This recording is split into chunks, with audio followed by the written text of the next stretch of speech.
Good morning, students. We are going to study about the chapter here, unit 5th है हमारी। Unit 5th में literacy. तो यहाँ तक हमने इसको कल स्टडी कर लिया था, तो अब हम यहाँ से आगे इसको स्टडी स्टार्ट करते हैं। तो I use to really like these two boys, यानी जो राइटर है वो ये कहता है कि मुझे वो दोनों लड़के बहुत ही ज़्यादा पसंद थे।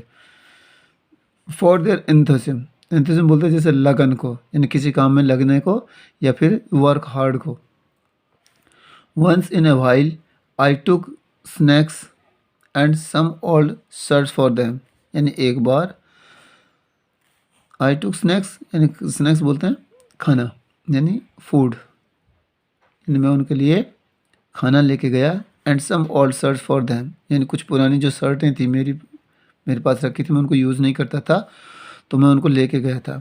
दे टुक द क्लॉथ्स, यानी उन्होंने कपड़े ले लिए। विद ग्रेट जॉय, यानी बहुत ही ज़्यादा खुशी के साथ। As if they were made of silk, यानी इसलिए कि वो सिल्क की बनी हुई थी, यानी वो काफ़ी महंगी शर्ट्स थी। बट आई नेवर सा देम वेयर दोज क्लॉथ्स, यानी वो कहता है कि परंतु मैंने उन कपड़ों को, उन दोनों बच्चों को पहनते हुए कभी देखा नहीं, यानी कभी उन्होंने उनको अपने शरीर पर नहीं डाला था। व्हेन आई आस्क्ड, जब मैंने पूछा, दे सेड, उन्होंने कहा, madam we always wear dirty clothes to work, यानी वो कहते हैं कि मैडम हम सिर्फ यहाँ गंदे कपड़े पहनते हैं, यानी जैसा जो वर्कर्स होते हैं वो अपने जब ड्यूटी पे आते हैं तो वो अपने ड्यूटी वाले जो कपड़े होते हैं गंदे, उनको वो अपने ऊपर डाल लेते हैं, बाकी जो उनके क्लीन क्लॉथ्स होते हैं उनको वो उतार देते हैं।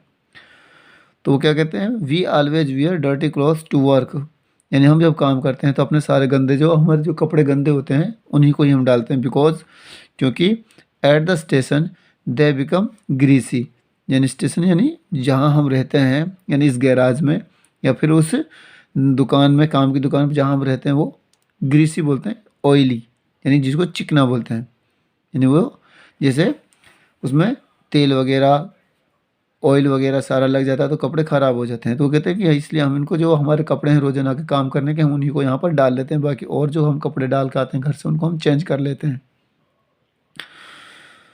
Once I took some short books for them, story books, यानी वंस एक बार, I took some story books for them, मैं उनके लिए कुछ कहानियों की किताबें लेके गई। Thinking they could read them at night, यानी इस उसमें कि वो रात को इनको पढ़ेंगे। After all, while other children of their age were studying in schools and attending hockey and the chess tournaments, यानी वो उसके बारे में बोलती है कि while, जबकि, आफ्टर ऑल, चलो कोई बात नहीं, कि while other children of their age, यानी जो दूसरे बच्चे थे जो उनके खुद की एज के थे, वर स्टडाइंग, वो अध्ययन कर रहे थे, पढ़ रहे थे, इन स्कूल्स, स्कूलों में, and attending hockey and the chess tournaments, यानी हॉकी की जो टूर्नामेंट्स होते हैं या फिर चेस, चेस बोलते हैं शतरंज को, तो जो शतरंज की जो टूर्नामेंट्स थी उनमें वो भाग ले रहे थे। These boys were slogging to make both ends meet, slogging बोलते हैं कठिन परिश्रम करना, यानी किसी चीज़ को पाने के लिए बेहद मेहनत करना। But these boys were slogging to make both ends meet, both end meet, ends meet बोलते हैं कि दिन रात लगे रहना, यानी किसी काम को पूरा करने के लिए, पैसा कमाने के लिए या फिर अपनी स्थिति को मजबूत करने के लिए वो दिन रात मेहनत करते थे।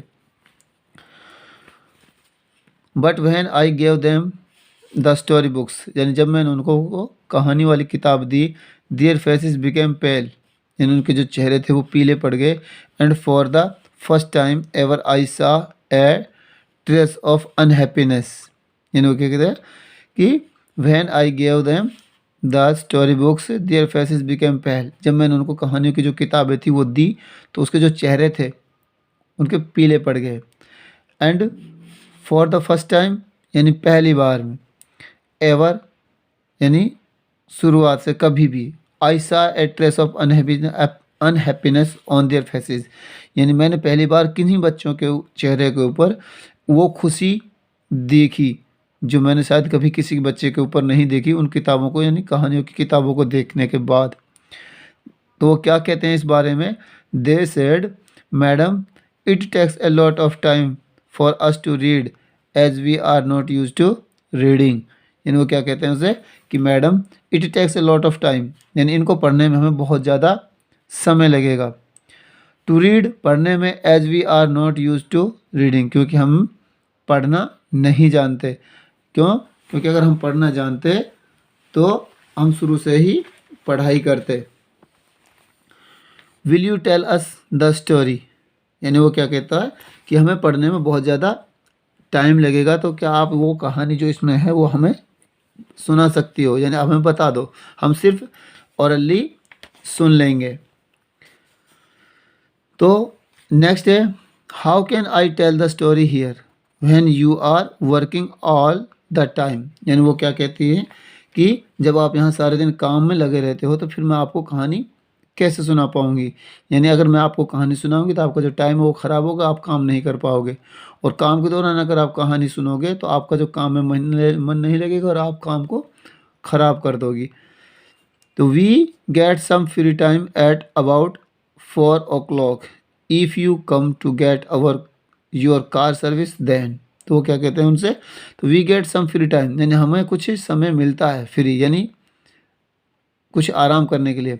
एट अबाउट 4 o'clock यानी लगभग 4 बजे के आसपास। If you come to get your car service then, यानी वो कहते हैं कि यदि तुम उस समय में अपनी कार को सर्विस कराने के लिए तब आओ जब हमें फ्री टाइम मिलता है, तो we can sit with you, हम तुम्हारे साथ बैठ जाएंगे and listen to the story, और उस कहानी को हम ध्यान से सुनेंगे।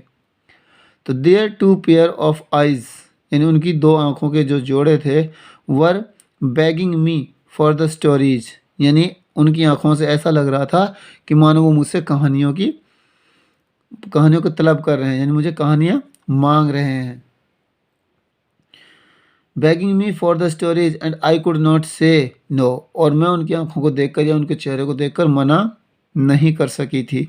आई रिमेंबर्ड, मुझे याद था, how my own children always insisted I tell them stories in the night I agreed, यानी वो क्या कहते हैं, आई रिमेंबर्ड, मुझे याद था, हाउ माई ओन चिल्ड्रंस, यानी उसके जो खुद के बच्चे थे वो ऑलवेज इंस्टेडेड, यानी वो हमेशा इच्छुक रहते थे, यानी कहानी, जैसे बच्चों की जो हैबिट होती है कि कहानी सुनने के लिए वो हमेशा रेडी रहते हैं। तो I tell them stories in the night, मैं उनको कहानियाँ रात में सुनाती थी, इसीलिए आई एग्रीड, मैं इस बात से सहमत थी कि जो बच्चे होते हैं उनको कहानियाँ बहुत ही ज़्यादा पसंद होती हैं। सो इसीलिए it came a routine for me to tell stories on Saturday evening, यानी इसलिए it became a routine, routine बोलते हैं रेगुलर वर्क, यानी जिसमें आदमी कोई भी काम को उसको डे बाय डे या फिर वीक टू वीक या फिर मंथली जो रूटीन होता है, यानी लगातार वो काम चलता जाता है। तो वो कहती है सो इसलिए I it became a routine for me, यानी मेरे लिए ये कि रूटीन बन गया, यानी मेरे हैबिट में आ गया ये काम, to tell stories on Saturday evenings, यानी शनिवार की शाम को मैं उनको कहानी सुनाने के लिए वहाँ पर चली जाती थी। आई वेंट दियर, मैं वहाँ जाती, even if my car did not need to be serviced, यानी मैं वहाँ फिर भी जाती, क्यों कि चाहे मेरी कार को सर्विस की ज़रूरत थी या नहीं थी, लेकिन मैं हर शनिवार को शाम को वहाँ पर पहुँच जाती थी। They were very attentive when I told my stories, attentive बोलते हैं ध्यान देना, यानी बहुत ही ज़्यादा गौर से। तो दे वर वेरी अटेंटिव, यानी वो बहुत ज़्यादा ध्यान से सुनते थे। When I told my story, जब मैं उनको अपनी कहानी बताती थी। And waited eagerly for more, और हमेशा इंतज़ार करती थी वो मुझसे कहें कि भाई और सुनाओ और सुनाओ। This went on for many months, यानी ऐसी बात या फिर ये जो कहानी थी या घटना थी ये कई महीनों तक चलती रही। देन तब I decided to get a driver and stop driving myself, यानी देन आई डिसाइडेड टू, उसके बाद मैंने फैसला किया टू गेट ए ड्राइवर, यानी मैं एक ड्राइवर रखूँगी, and stop driving my self, मैं खुद अपना गाड़ी चलाना बंद कर दूँगी। यानी वो कहते थे कि मुझे ड्राइवर भी लाना पड़ता है, इसलिए कि मैं जब यहाँ पर आती हूँ तो मैं खुद ही गाड़ी चला के लेके आती थी, तो अब वो कहते हैं कि मुझे ड्राइवर रखना पड़ेगा। माई driver took the car for service after that, यानी और उसके बाद वो कहती है कि जो मेरा ड्राइवर था कि वो मेरे यहाँ मुझे ड्रॉप करने के बाद वो उस कार की सर्विस करा सकता था। Servicing after that and I did not meet Ram and Gopal a long time, यानी वो जो औरत थी उसको राम और गोपाल के पास गए, काफ़ी सारे दिन गुजर गए थे क्योंकि उसने अपनी गाड़ी को खुद से चलाना उसने बंद कर दिया था, उसने ड्राइवर रख लिया था, इसीलिए तो राम और गोपाल से मिलने का उसको जो मौका था वो काफ़ी दिनों का पोस्टपोन्ड हो गया। टाइम फ्लोज लाइक वाटर, यानी वो कहते हैं जो पानी है वो समय है जो पानी की तरह बहता है, यानी उसको हम रोक नहीं सकते। तो आफ्टर ऑलमोस्ट ए डिकेट, डिकेट बोलते हैं लगभग 10 साल को, यानी दशक। आफ्टर ऑलमोस्ट ए डिकेट, लगभग एक दशक के बाद। वन डे, एक दिन, my driver was complaining about some problem the car was giving him, यानी one day my driver was complaining, complain मतलब शिकायत करना, यानी एक दिन जो मेरा ड्राइवर था वो मुझसे शिकायत कर रहा था अबाउट सम प्रॉब्लम, यानी कुछ समस्या के बारे में, कुछ प्रॉब्लम्स के बारे में। The car was giving him, यानी जो कार उसको परेशान कर रही थी।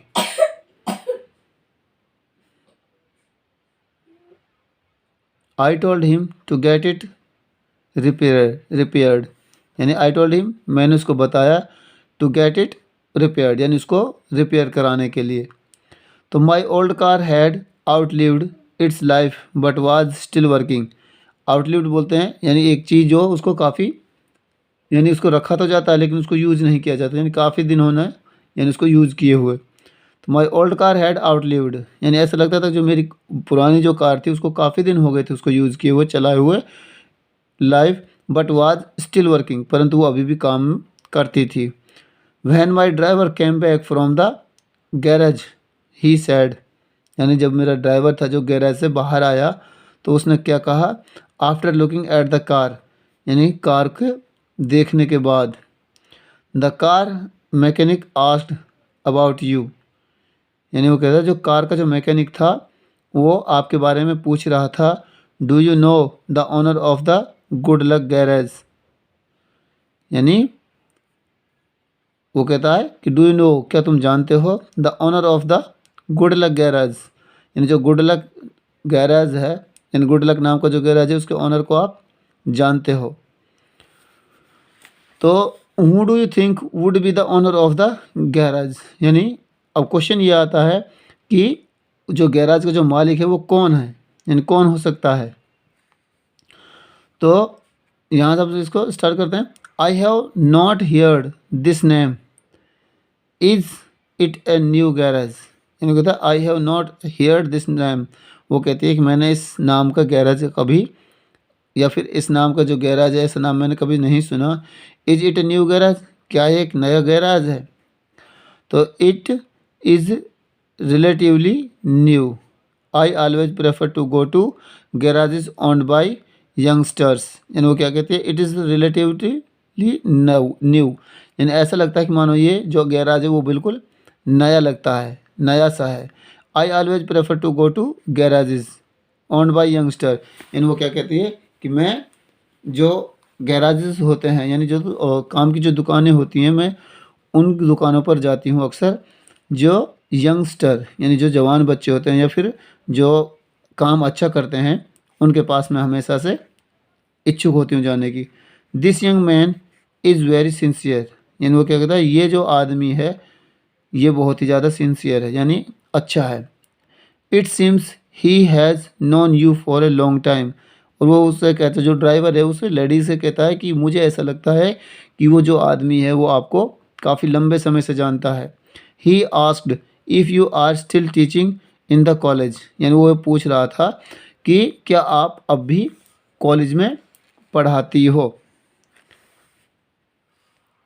तो I could not think of anyone I knew who could be owning a garage now, यानी वो क्या कहती है कि मैं ऐसा नहीं सोच सकती या मैं ऐसा नहीं मानती कि मैं किसी ऐसे आदमी को जानती हूँ जिन्होंने अभी कोई नया गैराज ओपन किया हो। सिंस माई ड्राइवर, यानी since my driver did not even know this his name, और जब से मैंने ड्राइवर रखना शुरू किया है तब से ऐसा कोई नाम मेरे सामने नहीं आया है, यानी ऐसे नाम का गैराज कोई भी नहीं था।